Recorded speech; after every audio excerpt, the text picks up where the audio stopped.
ஆனந்தி, அம்பாசமுத்திரம் தொகுதி சட்டமன்ற உறுப்பினர் எசகி சுப்பையா இன்று தனது ராஜினாமா கடிதத்தை வழங்கியிருக்கிறார். அவர் சற்று முன்பு வருகை புரிந்த போது டைப் செய்யப்பட்ட ராஜினாமா கடிதத்தை வழங்கினார். அதை சபாநாயகர் ஜே.சி.டி. பிரபாகரன் ஏற்க முடியாது என்று அவர் அறிவித்து விட்டார். இதையடுத்து கைப்பட எழுதிய கடிதத்தோடு மீண்டும் சபாநாயகர் அறைக்கு வந்த எசகி சுப்பையா இப்போது ராஜினாமா செய்து கொண்டிருக்கிறார். அந்த காட்சியை தான் இப்போது பார்த்துக் கொண்டிருக்கிறோம். அதிமுக எம்எல்ஏக்கள் அடுத்தடுத்து 4 எம்எல்ஏக்கள் தேர்தல் முடிவு வெளிவந்த 22 நாட்களிலேயே அடுத்தடுத்து 4 சட்டமன்ற உறுப்பினர்கள் ராஜினாமா செய்திருப்பது அதிமுகவில் பெரிய குழப்பத்தை ஏற்படுத்தியிருப்பதுடன் தமிழக அரசியலிலும் மிகப்பெரிய ஒரு குழப்பமான ஒரு சூழ்நிலையை ஏற்படுத்தப்பட்டிருக்கிறது. ஏனென்றால் தமிழக வெற்றி கழக அரசுக்கு அறுதி பெரும்பான்மை தனிப்பெரும்பான்மை கிடைக்காத சூழ்நிலையில் அவர்கள் திமுக கூட்டணி கட்சிகளின் ஆதரவோடு அவர்கள் இப்போது ஆட்சி பொறுப்பில் அமர்ந்திருக்கிறார்கள்.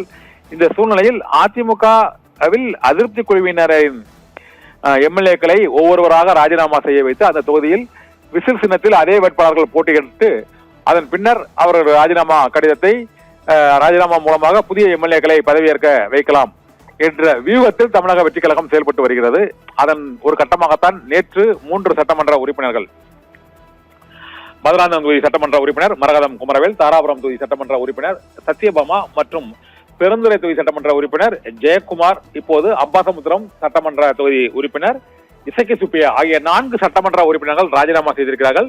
இந்த 4 தொகுதிகளிலும் இடைத்தேர்தல் வர வைத்து அதே தொகுதிகளில் இந்த ராஜினாமா செய்த அதிமுக எம்எல்ஏக்கள் தாவேக வேட்பாளர்களாக அங்கு விசில் சின்னத்தில் அவர்கள் போட்டியிடுவார்கள். ஏற்கனவே இரட்டை இலை சின்னத்தில் வெற்றி பெற்ற அவர்கள் விசில் சின்னத்தில் போட்டியிடும் போது அதனை அந்த தொகுதி மக்கள் ஏற்பார்களா அல்லது தொகுதி மக்களின் விருப்பத்திற்கரங்கதான் இந்த ராஜினாமா மேற்கொள்ளப்பட்டதா அல்லது பதவி ஆசைக்காக தாவேகாவில் இணைவதற்காகவும் இந்த ராஜினாமா கடிதம் வழங்கப்பட்டதா என்ற பல்வேறு கேள்விகள், சர்ச்சைகள் அரசியல் ரீதியாக எழுந்திருக்கின்றன.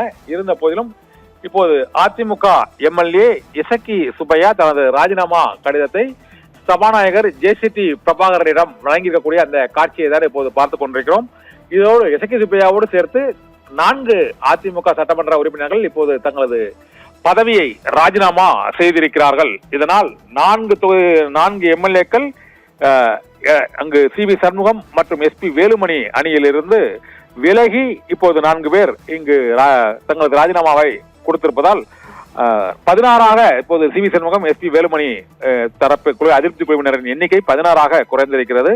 27ஆக இபிஎஸ் தரப்பில் எம்எல்ஏக்களின் எண்ணிக்கை அதிகரித்திருக்கிறது. ராஜினாமா 4 பேர் செய்திருக்கிறார்கள். அதனால் இந்த 2026 சட்டமன்ற தேர்தலில் 47 தொகுதிகளில் அதிமுக சட்டமன்ற உறுப்பினர்கள் வெற்றி பெற்ற சூழ்நிலையில் நெல்லை மாவட்டம் அம்பாசமுத்திரம் தொகுதி சட்டமன்ற உறுப்பினர் எசகி சுப்பையா தனது பதவியை ராஜினாமா செய்திருக்கிறார். இந்த ராஜினாமாவை ஏற்கலாமா அல்லது ஏற்கக்கூடாதா என்பது குறித்து சட்ட ரீதியாக சிக்கல் நீடித்து வருகிறது. இந்த நிலையில் அடுத்தடுத்து ராஜினாமாவால் தமிழக அரசியலில் ஒரு பெரும் குழப்பம் இப்போது ஏற்பட்டிருக்கிறது. சபாநாயகர் அந்த கட்சித்தாவல் தடை சட்டத்தின் கீழான நடவடிக்கை நிலுவையில் உள்ள சூழ்நிலையில் இப்போது மீண்டும் ஒரு ராஜினாமா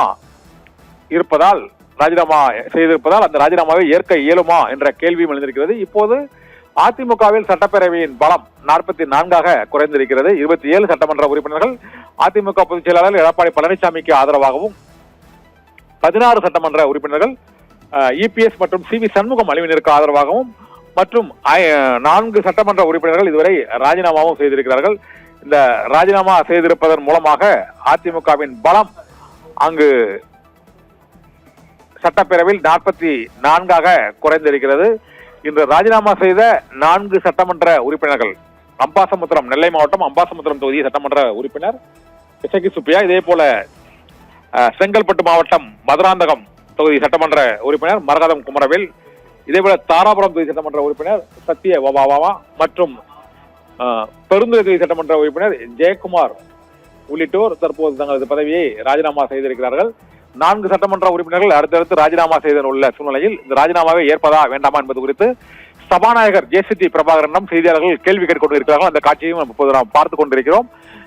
சபாநாயகர் ஜே.சி.டி. பிரபாகரன் இது தொடர்பான விளக்கத்தை இன்னும் சில நிமிடங்களில் அளிக்க இருக்கிறார். அந்த ஜே.சி.டி. பிரபாகரன் பேட்டியை நாம் இப்போது பார்க்க இருக்கிறோம். இன்னும் சில நொடிகளில் அந்த விளக்கத்தை அவர் அளிக்க இருக்கிறார்.